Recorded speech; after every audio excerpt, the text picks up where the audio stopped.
السلام علیکم پیارے بچوں، کیا حال ہے؟ امید کرتی ہوں کہ سب لوگ خیریت سے ہوں گے۔ جیسا کہ آپ سب جانتے ہیں کہ ہم ہر روز آپ کے لیے ایک نئی اخلاقی کہانی لے کر آتے ہیں جو سننے میں بھی دلچسپ ہوتی ہے۔ آج بھی ہم آپ کے لیے ایک کہانی لے کر آئے ہیں جو ایک سچی کہانی ہے۔ وہ صرف نہ بچوں کے لیے سبق آموز ہے بلکہ بڑوں کے لیے بھی دلچسپ کہانی ہے۔ یہ کہانی ہے شیخ عبد القادر جیلانی کی سچائی کی کہانی۔ چلیے آئیے ہم اب کہانی کی شروعات کرتے ہیں۔ پرانے وقتوں کی بات ہے کہ شیخ عبد القادر جیلانی جب بہت چھوٹے تھے تبھی سے ان کے والد کی وفات ہو گئی۔ ان کی والدہ نے ان کی پرورش اسلامی طریقہ کار سے کی اور ان کو تمام دینی امور سکھائے۔ اب جب شیخ عبد القادر جیلانی کی عمر تھوڑی سمجھداری والی ہو گئی، وہ تقریباً 12 سے 14 سال کے ہو گئے، تو ان کی والدہ نے ان کو مزید تعلیم کے لیے بغداد روانہ کر دیا۔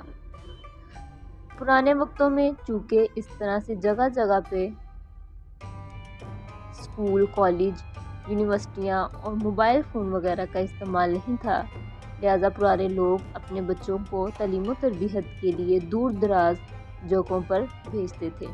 بغداد اس وقت اپنی علم و ہنر کے لیے بہت مشہور شہر تھا۔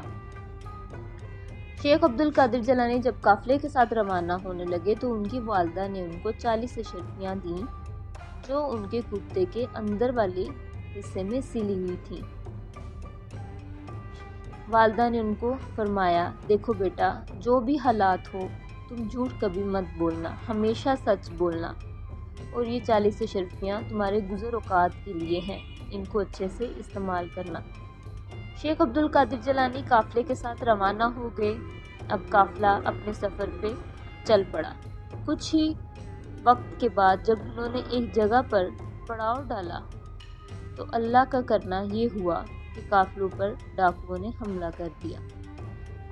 اب ڈاکو ہر شخص سے جو مال متاع تھا سب نکلوا رہے تھے اور ہر شخص کو کہہ رہے تھے کہ اس کے پاس جو بھی ہے وہ نکال دے۔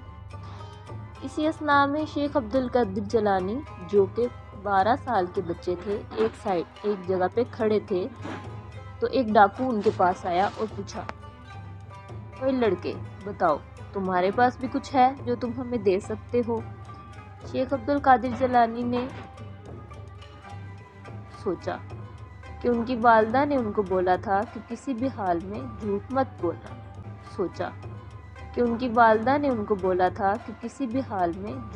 بولنا۔ لہٰذا انہوں نے کچھ دیر سوچنے کے بعد جواب دیا، ہاں میرے پاس 40 اشرفیاں ہیں جو میری والدہ نے مجھے دی تھیں۔ ڈاکو یہ سن کر بہت ہنسنے لگا۔ اس نے بولا، اے کمزور لڑکے، تمہارے پاس 40 اشرفیاں کس طرح ہو سکتی ہیں؟ اس نے اپنے باقی ساتھیوں کو بھی بلایا اور ہنس کر ان کو یہ سارا واقعہ بتایا۔ باقی سب ساتھی جب آئے تو انہوں نے سوچا کہ ہم اس کو اپنے سردار کے پاس لے جاتے ہیں، وہ خود ہی اس سے پوچھ لے گا کہ یہ ہمارے ساتھ کس طرح کا مذاق کر رہا ہے۔ اب وہ سب ڈاکو مل کے شیخ عبد القادر جیلانی کو اپنے سردار کے پاس لے گئے۔ سردار نے جب یہ سنا تو شیخ عبد القادر جیلانی سے پوچھا، لڑکے بتاؤ، کیا تمہارے پاس واقعی یہ اشرفیاں ہیں؟ کیا واقعی 40 اشرفیاں تمہارے پاس ہیں؟ اگر ہیں تو کہاں ہیں؟ شیخ عبد القادر جیلانی نے بتایا کہ میری والدہ نے گھر سے نکلتے ہوئے مجھے 40 اشرفیاں دی تھیں جو میرے کرتے کے اندر والی جگہ میں سلے ہوئے ہیں۔ جب تلاشی لی گئی تو 40 اشرفیاں برآمد ہوئی، جس پر ڈاکوؤں کا سردار بہت حیران ہوا اور اس نے پوچھا، جب ہر شخص اپنا مال بچانے کی کوشش کر رہا ہے کہ کچھ نہ کچھ وہ ہم سے بچا لے، تو تم نے ہمیں کیوں بتایا کہ تمہارے پاس اشرفیاں ہیں؟ اگر تم ہمیں نہ بتاتے تو ہمیں کبھی بھی یہ اشرفیاں نہیں ملتی اور تم یہ اشرفیاں بچا کر اپنا سفر جاری رکھ سکتے تھے۔ شیخ عبد القادر جیلانی نے بتایا کہ میری والدہ نے مجھے ہر حال میں سچ بولنے کی تلقین کی تھی اور میں ان اشرفیوں کے لیے اپنی والدہ کی نافرمانی نہیں کر سکتا۔ جب ڈاکو نے یہ سنا تو وہ بہت ہی شرمندہ ہوا، مارے شرمندگی کے اس کی آنکھوں میں آنسو آ گئے اور اس نے کہا کہ دیکھو، ایک چھوٹا بچہ اپنی ماں کی نافرمانی نہیں کر سکتا، اس کے لیے اس نے 40 اشرفیاں گنوا دیں اور ہم لوگ جو کئی سالوں سے اپنے رب کی نافرمانی کر رہے ہیں اور ہمیں اس بات کا کوئی احساس نہیں ہے۔ سب ڈاکوؤں نے توبہ کی اور آئندہ کے لیے ڈاکہ زنی سے تائب ہو گئے۔ تو دیکھا آپ نے، ایک سچ کی وجہ سے کتنے لوگ ایک گناہ سے بچ گئے۔